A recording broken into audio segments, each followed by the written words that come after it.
Hey everyone, good morning and welcome back to my channel. Welcome back to Rintumo Creation. আশা করছি তোমরা সবাই খুব ভালো আছো, সুস্থ আছো। আমিও ভীষণ ভালো আছি। আজ আর একটি নতুন সকালে তোমাদের সবাইকে নিয়ে শুরু করছি আমি একটা নতুন ব্লগ। আর তোমাদের একটা দারুণ খুশির খবর দেব। তো চলো আগে ব্লগটা পুরো স্টার্ট করি, তারপরে আস্তে আস্তে সমস্ত কথা বলতে থাকবো। তো সকালবেলা ঘুম থেকে উঠে ঘরে দরজা জানলা সব কিছু খুলে দিলাম। জানলাটা খোলার পরই বাইরের ওয়েদারটা কিন্তু ভীষণ সুন্দর, একটু একটু হালকা রোদ, আবার একটু একটু মেঘ। মনে হচ্ছে আজ সারাদিনই বৃষ্টি হবে, মানে ওয়েদার আপডেটে তো তাই দেখাচ্ছে যে বৃষ্টি হবে। আর শীতকালটা যেমন আমার খুব প্রিয় ঋতু, বর্ষাকালটাও কিন্তু আমার ঠিক সেরকমই ঋতু। তবে সব সময় ভালো লাগে না, কারণ বর্ষাকালে অনেকের অনেক রকমই ক্ষতি হয়। তো সব দিক থেকে বিচার করলে তো আর নিজেদের ভালো লাগাটা আর প্রকাশ করতে পারবো না। তো কিন্তু আমার বর্ষাকালটা বেশ ভালোই লাগে, বাইরে বৃষ্টি হয় বেশ পছন্দ লাগে। কিন্তু ঝড় ওঠে যে বিদ্যুৎ চমকায়, ওগুলো একদমই ভালো লাগে না, ওগুলো ভীষণ ভয় লাগে। আর তার চেয়ে বড়ো কথা, একটা ভয়ের কী কারণ জানো, আমি তো একদম টপ ফ্লোরে থাকি, তোমাদের তো জানাই। তো ওই টপ ফ্লোরে থাকার কারণে সামনে যেহেতু কোনো বাড়ি নেই সেরকমভাবে উঁচু বাড়ি, তার উপরে আবার কোনো গাছ নেই, একদম দক্ষিণের দিকে আমার ঘরের জানলাগুলো যখন রাত্রিবেলা ঝড় ওঠে হাওয়া ছাড়ে না, ভীষণ পরিমাণে ভয় লাগে।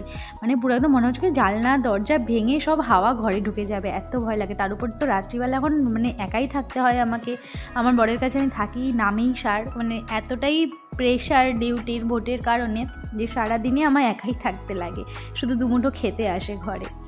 তো যাই হোক, সেভাবেই দিন কেটে যাচ্ছে, বেশ ভালোই আছি, সুখে দুঃখে সব মিলিয়ে ভালোই আছি।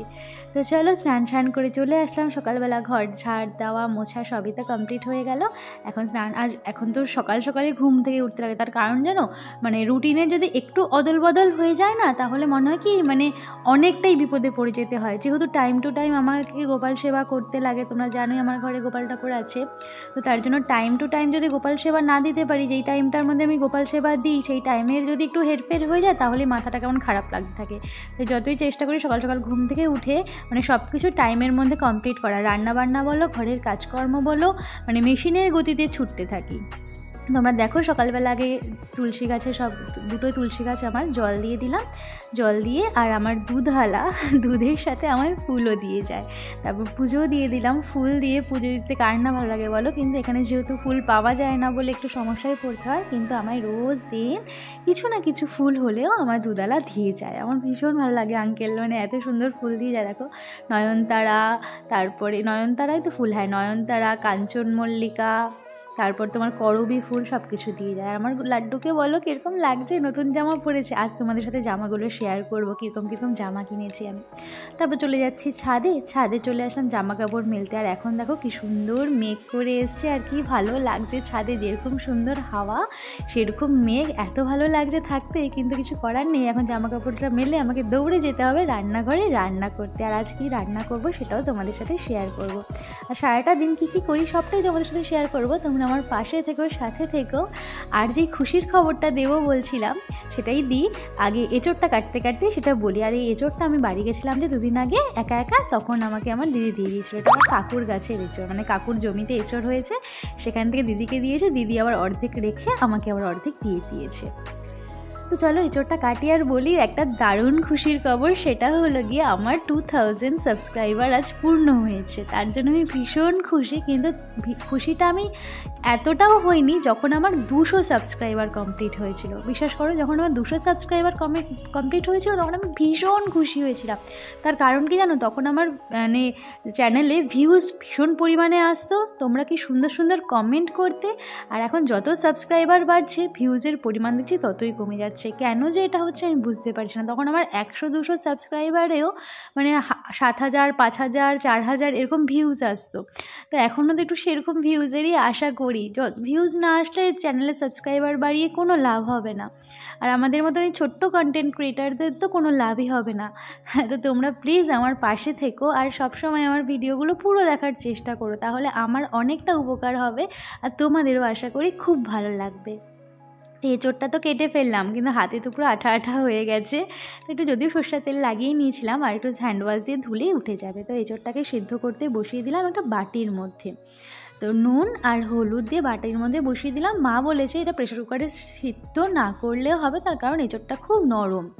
তো তো বাটির মধ্যে সেদ্ধ করতে করতে আমি এদিকে ভাবলাম আলু, পেঁয়াজ, আদা, রসুন যা যা যাবতীয় লাগে সেগুলো কেটে দিই। কিন্তু এঁচোড়ে চিংড়ি মাছ দিলে তার একটা আলাদাই টেস্ট হয়, কিন্তু আমার বর সে চিংড়ি মাছ খেতেই চায় না। মানে চিংড়ি মাছে অ্যালার্জি আছে না চিংড়ি মাছ জিনিসটাই ওর পছন্দ না, সেটাই আমি এখনও জেনে উঠতে পারিনি, কিন্তু চিংড়ি মাছ খেতে চায় না। তার জন্য চিংড়ি মাছ দিলাম না, শুধু এঁচোড় দিয়ে, আলু দিয়ে আর মশলা দিয়ে তরকারি, পেঁয়াজ দিয়ে, আদা রসুন দিয়ে মানে একদম কষা কষা করে মাংসের মতন করে রাখবো।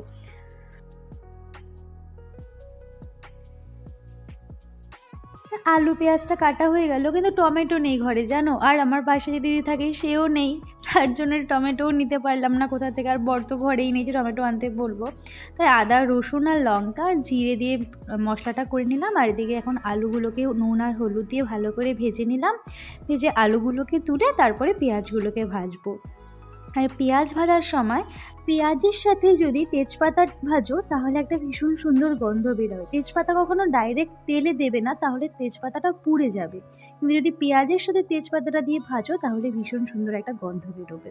তারপর মশলাটা দিয়ে দিলাম, আর যা যা আমাদের রোজকার বেসিক মশলা লাগেই, নুন, হলুদ, লঙ্কা, জিরে সব কিছু দিয়ে ভালো করে মশলাটাকে কষিয়ে নেব যতক্ষণ না মশলাটা থেকে তেল বেরিয়েছে। দেখো তেল বেরিয়ে যাওয়ার পরই আলুগুলোকে দিয়েছি, আর আলুগুলো কিন্তু আমি একদম ছোট করে কাটিনি, মিডিয়াম সাইজে কেটেছি। তারপর এঁচোড়টা যে নুন হলুদ দিয়ে সেদ্ধ করেছিলাম একদম গলে গেছে, মানে এঁচোড়টা এতই ভালো যে পুরো গলে গেছে। তারপর এঁচোড় আর আলু দিয়ে ভালো করে মশলাটাকে কষিয়ে তারপর অনেকক্ষণ যখন তেল একদম বেরিয়ে আসবে, আমি কিন্তু বেশি তেল দিইনি, তোমরা দেখলেই অল্প সর্ষের তেল দিয়েছি, কোনো রিফাইন্ড অয়েল এখানে ইউজ করিনি। আর এঁচোড় আলুর তরকারি একটু সর্ষের তেলে না ভালো লাগে। তো জল ঢেলে আমি চলে এসেছি তোমাদের সাথে দারুণ জিনিস শেয়ার করতে। একটা সময় আমার রান্নাঘরে কিচ্ছুই ছিল না, মানে তোমরাই একমাত্র তার সাক্ষী যে আমার রান্নাঘরে আমি কী নিয়ে রান্না করতাম, ছোট্ট ছোট্ট দুটো বাটি ঘটি। তো এখনও বাটি ঘটির অভাব রয়েছে। আর তোমরা আমায় প্রায় দিনই বলো যে ওই যে আমি যে একটা মাইক্রোওয়েভের বাটির মধ্যে সমস্ত তরকারি রাখি, তো তোমরা সবসময় বলো যে মৌ গরম বাটিতে গরম জিনিস ওইরকম বাটির মধ্যে রাখবে না। তো তার জন্য আমি এই জিনিসটা অর্ডার দিয়েছি। দেখো ক্যাস্টর অয়েলের যে সেটগুলো হয় যে, সেগুলো জানি না ভালো হবে কি খারাপ হবে, তোমরা আমায় কমেন্ট করে জানিও। তবে ভীষণ ভালো রিভিউ দেখেছি আর ভীষণ সুন্দর দেখতে জিনিসটা। দেখো ভিতরটা কিন্তু পুরো স্টিলের, আর বলেছে তারা যে এটা গরম থাকবে, খাবার ভাত রুটি যাই রাখি না কেন গরম থাকবে। তোমরা জানিও জিনিসটা আমার কীরকম হয়েছে। না আস্তে আস্তে আমি রান্নাঘরের কিন্তু প্রত্যেকটা জিনিসই এখানে করে নিচ্ছি। তো দেখো ততক্ষণ আমার এঁচোড় আলুর তরকারিটাও এদিকে হয়েই গেছে। তো একটু ঘি আর একটু গরম মশলা দিয়ে এঁচোড় আলুর তরকারিটা নামিয়ে রান্নাঘর পরিষ্কার করে আমি চলে এসেছি এখানে তো আমার লাড্ডুর জামা দেখাতে।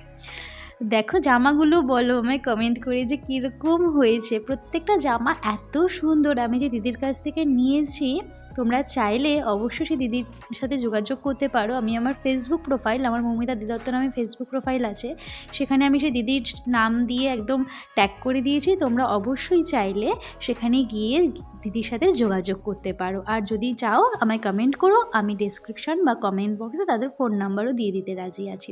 প্রত্যেকটা জামা প্যান্ট এত সুন্দর, পুরো কটনের। তারপরে এখন প্রায় বিকেল ঘড়িতে 5টা মতো বাজে। তারপরে একটু ঘর বাড়ি আমার একটু গোছাতে ইচ্ছে হয়েছে, মানে বাইরের ওয়েদারটা এত সুন্দর মেঘলা হয়ে আছে, তো ভাবলাম একটু ঘরটা গোছাই। মানে 3-4 দিনের ওপর হয়ে গেছে বেড কাভারটা চেঞ্জ করি না। আর বেডের নিচে আমি জানো কী করেছিলাম, মানে চাদরের নিচে কম্বল পেতেছিলাম তোষকের উপরে, কিন্তু তার জন্য খুব সমস্যাই হচ্ছিলো, চাদরটা বারবার কুঁচকে যাচ্ছিলো। এখন কি করলাম, তোষকটা তুলে তার নিচে কম্বলটা পেতে তার উপর তোষকটা পাতলাম। এখন দেখলাম মানে খাটটা বেশ গদি গদি হয়ে আছে। খাটটা পুরো একদম গুছিয়ে নিলাম। তারপর চলে এসেছি আলমারিটা ক্লিন করতে। আলমারিটা 2 দিন ক্লিন না করলে না, যেহেতু ঘরে ধূপকাঠি জ্বালাই, তো ধুয়োতে বলো, তারপর ফ্যান চলে, সব মিলিয়েই একটা সাদা সাদা প্রলেপ পড়ে থাকে আয়নার মধ্যে। আর আলমারিটা যেহেতু কালো রঙের, তার জন্য একটু সাদা সাদা প্রলেপ পড়ে থাকে। তো রোজ দিনই ক্লিন করি, তো আজ ভাবলাম একটু কলিন দিয়ে ক্লিন করি, তাহলে আবার 1-2 দিন ভালোভাবেই থেকে যাবে। আলমারি পরিষ্কার করে নিই। আর এদিকে আলমারিটা পরিষ্কার করে চলে আসলাম আমার এখানে আলনা, মানে এটাকে আমি আলনাই বলি। জামা কাপড় রাখি রোজ, মানে নিত্যদিন যে নাইটিগুলো পরি, সেই নাইটিগুলো আমি 2টো রড লাগিয়ে নিয়েছি এখানে, তার মধ্যে গুছিয়ে রাখার চেষ্টা করি। আর ঘরের প্রত্যেকটা কোণা এত সুন্দরভাবে গুছিয়ে রাখার চেষ্টা করি যাতে ঘরে কেউ আসলে বলতে পারি যে তোমার ঘরটা খুব সুন্দর। মানে যতই ফ্ল্যাট বাড়িতে থাকি, কিন্তু সংসারটা তো আমার, বলো। তারপর সন্ধেবাতি দিয়ে নিচ্ছি। সন্ধে আজকে অনেকটাই দেরি হয়ে গেছে সন্ধে দিতে, এখন ঘড়িতে প্রায় 6:45 মতো বেজে গেছে কাজ বাজ করতে করতে। তারপর এখানে চলে এসেছি ডিনার বানাতে, আর বাইরে দেখছি এত সুন্দর বৃষ্টি পড়ছে, তো আমার আর অন্য কোনো দিকেই রুটি ভাত তরকারি কিচ্ছু করতে ইচ্ছে হলো না, ডাইরেক্ট চলে এসেছি খিচুড়ি বানাতে। ঘরে গোবিন্দভোগ চালও আছে, মুগ ডালও আছে, যেটুকু আছে দুটো মিলিয়ে একটু খিচুড়ি বানিয়ে নিই। বললাম না, নিজের সংসার, তার জন্যই হয়তো এটা আমি মন থেকে করতে পারছি। বলে না, নিজের সংসারে ঝুম বৃষ্টিতে খিচুড়ি বানানো যায়, যখন মন চায় ফুচকা বানিয়েও খাওয়া যায়, মানে এরকমই একটা সংসারে তো প্রত্যেকটা মেয়েরই ইচ্ছা হয় বলো। তো আমারও সেই মনটা চাইলো, আর কারোর থেকে কোনো কৈফিয়ত নেওয়া ছাড়াই খিচুড়ি বানিয়ে ফেললাম। বর খিচুড়ি খেতে খুব একটা ভালোবাসে না, কিন্তু যদি তরিজুত করে রান্না করে দিই তাহলে কিন্তু ভীষণ ভালোবাসবে, আমি জানি। তার প্রথমে তোমরা দেখলেই মুগ ডালটাকে ভেজে নিলাম, ভেজে ভালো করে ধুয়ে তারপরে জলের মধ্যে মুগ ডালটাকে আগে সিদ্ধ করতে বসিয়ে দিয়েছি, আর ওদিকে গোবিন্দভোগ চালটাকে অল্প ধুয়ে রেখে দিয়েছি। তো ডালটা সিদ্ধ হতে হতে আমি এখানে মশলাটা তৈরি করে নিচ্ছি। আদা, গোটা লঙ্কা, মানে শুকনো লঙ্কা বলো, আর তোমরা কাঁচা লঙ্কাও দিতে পারো, আমি কাঁচা লঙ্কাই দিয়েছি, মানে পাকা লঙ্কা দিয়েছি, আর জিরে দিয়ে মশলাটাকে একদম পেস্ট করে নিয়েছি। ততক্ষণে আমার ডালটা ওইদিকে সিদ্ধ হয়ে গেছে, তারপরে দিয়ে দিলাম গোবিন্দভোগ চালটা। তো চাল আর ডাল ভালো করে সিদ্ধ হয়ে যাওয়ার পরে কিন্তু হলুদ দেবে, মানে যদিও খিচুড়ি রান্না করতে আমার থেকে তোমরা বেশি ভালোই জানো, কিন্তু আমি একটু জ্ঞান দিয়ে দিলাম। তো এখানে দিয়ে দিলাম পটল ভাজবো, তো পটলের মধ্যে একটু নুন আর হলুদ দিয়ে পটলগুলোকে মাখিয়ে নিলাম। ও খিচুড়ির মধ্যে আমি দুটো আলু গোটা গোটা মানে পিস করে দিয়ে দিয়েছিলাম কেটে। একটু কুমড়ো থাকলে আরও ভালো লাগলো, কিন্তু গোবিন্দভোগ চালের মধ্যে কুমড়ো না দিলেও চলে। তারপর এখানে মশলার মধ্যে তোমার ওই আদা বাটাটার মধ্যে সমস্ত মশলা মাখিয়ে নিলাম। তো এখানে চাল আর ডাল সিদ্ধ হয়ে যাওয়ার পর মশলাটা ঢেলে দিলাম, আর এদিকে একটু ফোড়নের জন্য আলাদা প্যানে তোমার 5 ফোড়ন আর শুকনো লঙ্কা আর তেজপাতা দিয়ে দিলাম। আমার কাছে শুকনো লঙ্কাটা নেই বলে শুকনো লঙ্কাটা দিতে পারিনি, তোমরা কিন্তু অবশ্যই শুকনো লঙ্কা দেবে। আর সামান্য চিনি দিয়ে দিলাম, আর সামান্য ভাজা মশলা, জিরে, 5 ফোড়ন আর তেজপাতা ভেজে দিয়েছি, আর তোমার ঘি। একদম অসাধারণ হয়েছে খিচুড়িটা, মানে খেয়েই আমি যেহেতু ভিডিও এডিটটা করছি, রাত এখন ঘড়িতে প্রায় 1টা মতো বাজে, এখন আমি ভিডিও এডিট করছি, তো ভীষণ ভালো হয়েছে খিচুড়িটা খেতে, বিশ্বাস করো। তারপর একটু দিদির কাছে নিয়ে গেলাম যে দিদিকেও একটু ডেকে দিই, মানে তখন আমার রান্না করতে করতে 10টা সাড়ে 10টা বেজে গিয়েছিলো। দিদিকে ডাকলাম, বললাম তুমি একটু খিচুড়ি খেয়েই যাও। তারপর একটু রেস্ট নিচ্ছিলাম, তারপর ও আসলো, এখন ডিমের অমলেট করে নিলাম, আর পটলগুলোকে তো আগেই ভেজে নিয়েছিলাম। তো খিচুড়ি, ডিমের অমলেট আর পটল ভাজা আজকে বৃষ্টির ওয়েদারে এত সুন্দর, মানে একদম জমে যাবে। আমার বরের রিয়াকশন